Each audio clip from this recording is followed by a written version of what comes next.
Hi guys, hello.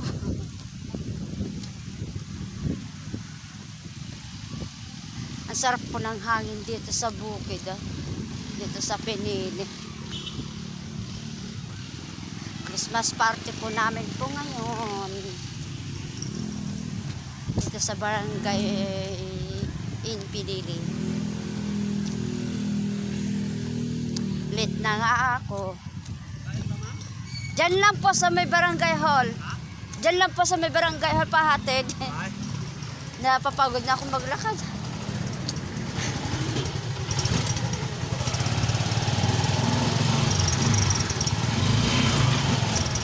Layo, Rainak!